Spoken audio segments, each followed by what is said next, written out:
Assalamualaikum. Hai, nama saya Aida binti Anwar. Nombor matrik saya 15 TPM 19F2036. Saya akan terangkan sedikit tentang green, iaitu apa itu bajet. Bajet Belanjawan Malaysia atau bajet Malaysia dibentangkan setiap tahun oleh Kerajaan Persekutuan Malaysia untuk mengenal pasti cadangan hasil dan pembelanjaan kerajaan dan ramalan keadaan ekonomi untuk tahun yang akan datang dan dasar fizikal untuk tahun-tahun yang akan datang.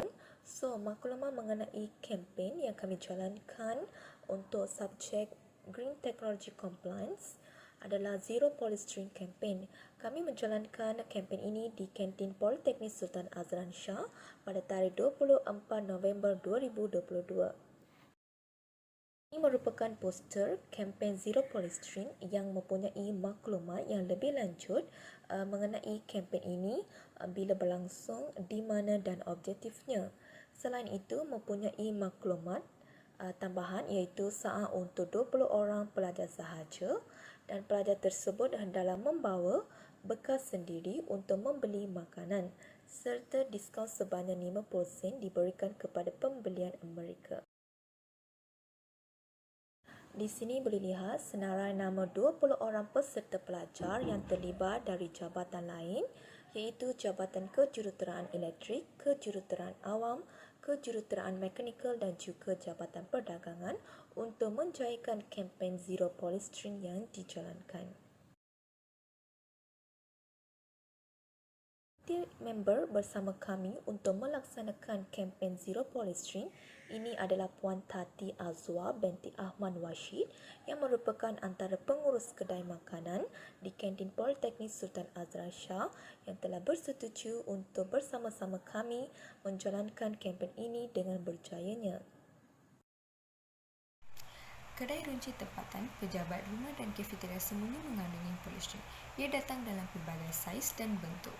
Apabila makanan panas atau minuman panas bersentuhan dengan bekas, ia akan membebaskan benzena dan styrena ke udara dan yang lebih penting ke dalam makanan dan minuman panas kita. Bekas plastik dan polystyrene merupakan bahan yang paling kerap digunakan untuk pembungkusan makanan di Malaysia. Bahan yang digunakan untuk membuat polystyrene, benzena, diketahui boleh menyebabkan kanser dan mungkin berbahaya kepada kesihatan manusia.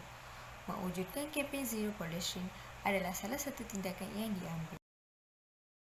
Terdapat 3 objektif dalam kempen Zero Polystyrene. Yang pertama, kurangkan bilangan penggunaan polystyrene yang berbahaya kepada alam sekitar.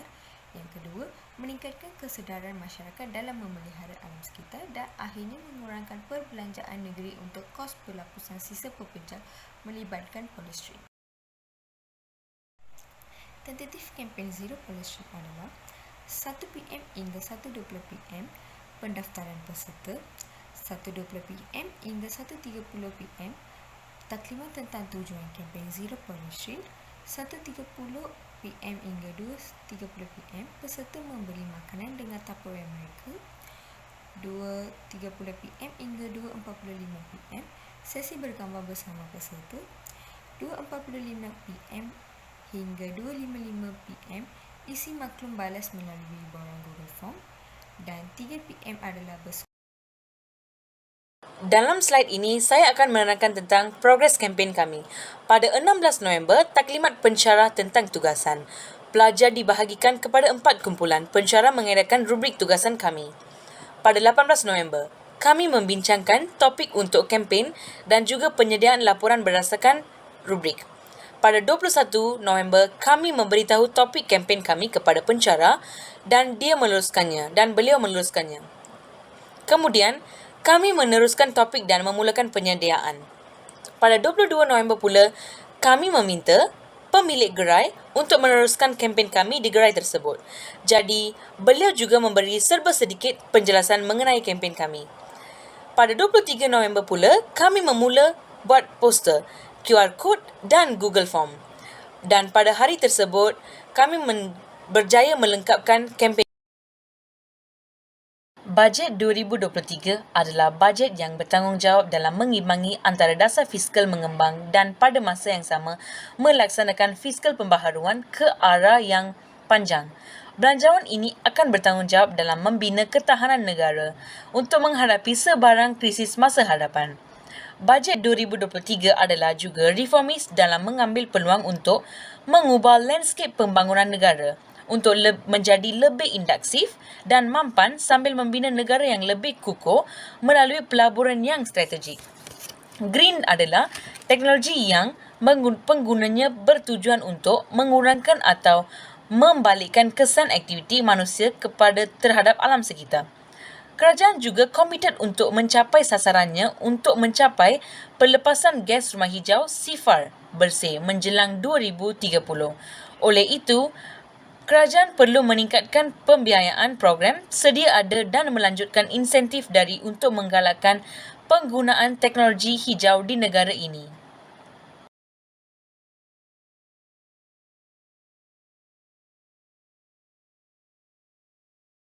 Dalam teknologi hijau, penggunaan bertujuan untuk mengurangkan atau membalikkan kesan aktiviti manusia terhadap alam sekitar.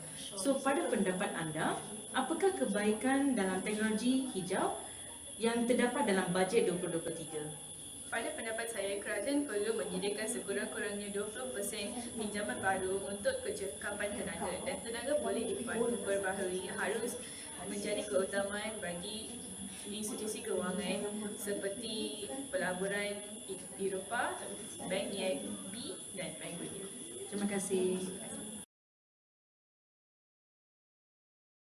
Dalam ekonomi hijau, pertumbuhan dalam pekerjaan dan pendapatan didorong oleh pelaburan awam.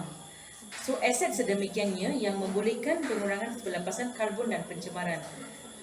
Pada pendapat anda, apakah kebaikan teknologi hijau dalam bajet 2023?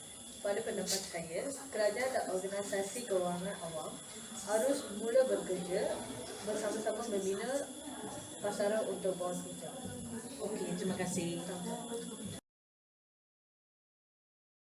Penggunaannya bertujuan untuk mengurangkan atau membalikkan kesan aktiviti manusia. So, dalam pelaburan, dalam infrastruktur semula, jadi teknologi hijau juga akan mewujudkan pekerjaan kolam hijau baharu yang berharga. So, pada pendapat anda, apakah teknologi hijau dalam bajet 2023? Apakah kebaikan? Okey. Pada pendapat saya, kerajaan perlu memberi sumbangan kepada petani-petani yang bekerja supaya pengeluaran padi akan menjadi banyak dan penanaman yang sihat. Okey, setelah anda menggalakkan dalam kempen itu, apakah anda puas hati atau tidak? Ya, saya berpuas hati dengan kempen tersebut. Dalam ekonomi hijau, pertumbuhan dalam pekerjaan dan pendapatan didorong oleh pelaburan awam.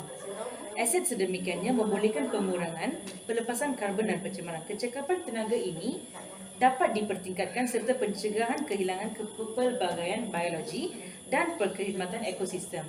So, kerajaan komited untuk mencapai sasarannya untuk teknologi hijau dalam bajet 2023. Pada pendapat anda, apakah kebaikan dalam bajet 2023 berkaitan dengan teknologi hijau? Pada pendapat saya, salah satu kebaikannya adalah mengeluarkan kenderaan ekomod yang banyak sebab dia dapat mengurangkan pencemaran udara. Terima kasih. Setelah anda menggalakkan dalam kempen tersebut, apakah rasa anda? Adakah anda puas hati? Ya, saya berasa puas hati sebab ia merupakan salah satu pendidikan untuk generasi yang akan datang dalam buat recycle. Orang dalam infrastruktur semula jadi dan teknologi hijau mewujudkan pekerjaan kolam hijau yang baharu. Pada pendapat anda, apakah kebaikan dalam bajet 2023 jika berkaitan dengan teknologi hijau? Pada pendapat saya, salah satu kebaikan teknologi hijau adalah dapat mengurangkan pembebasan gas berbahaya atau panas yang mencemarkan alam sekitar. Apakah rasa anda setelah menggalakkan anda dalam kempen bekal makanan tersebut? Saya berasa puas hati sebab aktiviti itu ada banyak faedah bagi pelajar-pelajar yang menyertai dalam kempen itu. Okey, terima kasih.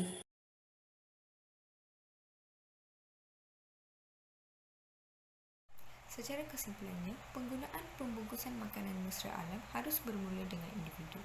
Bagi mengekalkan kempen promosi dan menggalakkan minat pengguna untuk menggunakan pembungkusan makanan hijau, Iklan tambahan mesti diletakkan di medan selera, kafeteria dan juga kedai makanan lain. Memahami maklumat mengenai pembungkusan makanan hijau adalah penting kerana ia akan meningkatkan bilangan orang yang percaya kepada tuntutan hijau. Data daripada bahagian sebelumnya menunjukkan bahawa orang ramai lebih cenderung untuk mengamalkan pengetahuan mereka tentang pembungkusan makanan mesra alam. So, cadangan untuk mencapai zero polystyrene dan menggalakkan pelajar membawa bekas boleh guna semula mereka sendiri adalah matlamat kempen ini. Oleh itu, Politeknik hendaklah menganjurkan banyak kempen untuk menggalakkan pelajar menjaga alam sekitar. Politeknik juga perlu menyediakan setiap pelajar yang belajar di sini dengan bekas plastik untuk kegunaan harian. Semasa membungkus makanan, pelajar boleh menggunakan bekas plastik dan bukannya beg plastik. Ini membantu menjimatkan satu beg plastik untuk kesejahteraan bumi kita yang lebih hijau.